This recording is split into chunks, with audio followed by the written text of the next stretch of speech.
চাকরি প্রত্যাশী আমার ভাই ও বোনেরা, আশা করি আপনারা সকলে ভালো আছেন, আমিও ভালো আছি। যুব উন্নয়ন অধিদপ্তরে অফিস সহায়ক পদের কিন্তু গত 27 তারিখ কিন্তু এমসিকিউ পরীক্ষা হয়ে গেছে, তার ফলাফল প্রকাশ করে দিয়েছে। আমি সকালেও পোস্ট করেছিলাম, সকলে অবগত আছেন যে আজকে অথবা কালকে রেজাল্ট পেয়ে যাবেন। আপডেট মিল পেয়েছেন কিনা অবশ্যই কিন্তু কমেন্টস করে জানাবেন। এখন নিয়োগ বিজ্ঞপ্তির ফলাফল আজকে আমরা এই বিষয় নিয়ে আলোচনা করব। কতজন পাশ করেছেন? আর যেহেতু আমি এর আগেও ভিডিওতে বলছিলাম এমসিকিউর পরে সরাসরি মৌখিক পরীক্ষা, সেক্ষেত্রে মৌখিক পরীক্ষা দিতে হবে কিনা, তার মাঝখানে আবার লিখিত পরীক্ষা হবে কিনা সেই বিষয়ে আলোচনা করব। যুব উন্নয়ন অধিদপ্তরের রাজস্ব খাতভুক্ত অফিস সহায়ক 103 পদের বিপরীতে শূন্য পদে যে নিয়োগ বিজ্ঞপ্তি দিয়েছিল তার কিন্তু পরীক্ষা হয়েছিল গত 27/6/2026 তারিখ। তার এমসিকিউ পরীক্ষা হয়েছিল, তার ফলাফল কিন্তু প্রকাশ করা হলো। এখন এখানে এমসিকিউ পরীক্ষা যারা পাশ করেছেন তারাই কিন্তু মৌখিক পরীক্ষায় অংশগ্রহণ করতে পারবেন, তার মানে মাঝখানে আর লিখিত পরীক্ষা হচ্ছে না। আপডেট এটাও মিল পেয়েছেন ইনশাল্লাহ। পাশ করেছেন 516 জন। তা আমরা একটু রোল নাম্বারগুলো দেখি।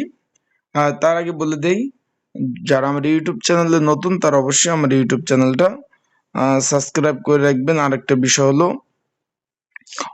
অবশ্যই কিন্তু লাইক বাটনটা ক্লিক করে রাখবেন। আর কার কেমন পরীক্ষা, কে কেমন দিয়েছিলেন, যারা পরীক্ষা দিয়েছিলেন কেমন কত মার্কের পরীক্ষা দিয়েছিলেন অবশ্যই কিন্তু কমেন্টস করে জানাবেন যে পরীক্ষা কত মার্কের দিয়েছিলেন।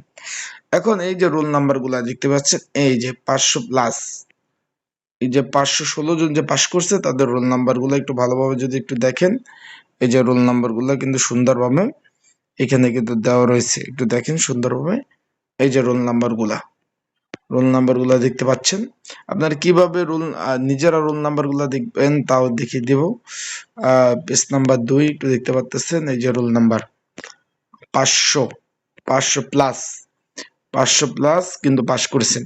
এখন তাদের ওয়েবসাইটে কিন্তু রেজাল্ট কিন্তু অলরেডি পাবলিশ করছে, তাদের ওয়েবসাইটে অলরেডি রেজাল্ট কিন্তু পাবলিশ করে দিচ্ছে। আপনারা চাইলে যে তাদের যে ওয়েবসাইট আছে যুব উন্নয়ন অধিদপ্তরে, সেখানে তাদের ওয়েবসাইটের মাধ্যমে কিন্তু আপনারা নিজেদের রেজাল্টগুলো কিন্তু সুন্দরভাবে দেখতে পারবেন। আশা করি বিষয়টা বুঝতে পেরেছেন। এখন তারা বলছে কি, একটু আমরা একটু পড়ি। লিখিত পরীক্ষা মানে এমসিকিউ যে পরীক্ষা হয়েছে, তারা যারা পাশ করছেন মৌখিক পরীক্ষা অনুষ্ঠিত হবে। নির্বাচিত প্রার্থীদের মৌখিক পরীক্ষার তারিখ তাদের মোবাইল নম্বরে SMS এর মাধ্যমে জানিয়ে দেওয়া হবে এবং ওয়েবসাইটে যুব উন্নয়ন অধিদপ্তর যে ওয়েবসাইট আছে সেখানে প্রকাশ করবে।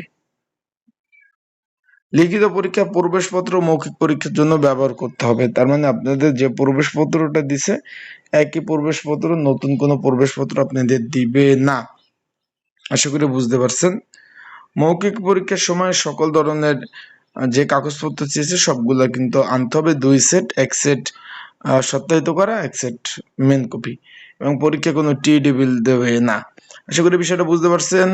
কাদের রোল নাম্বারগুলো আসলো অবশ্যই কমেন্টস করে জানাবেন। এই যে রোল নাম্বারগুলো যারা পাস করছেন তাদেরকে অভিনন্দন।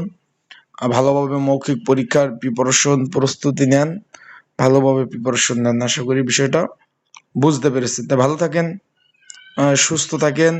আর তাদের ওয়েবসাইটে কিন্তু সুন্দরভাবে রোল নাম্বারগুলো কিন্তু সুন্দরভাবে দেওয়া রয়েছে, তা ভালোভাবে দেখে নিতে পারেন। বিস্তারিত সকল বিষয় কিন্তু তাদের ওয়েবসাইটেও দেওয়া রয়েছে যুব উন্নয়ন অধিদপ্তরে। আসসালামু আলাইকুম, ভালো থাকবেন, সুস্থ থাকবেন।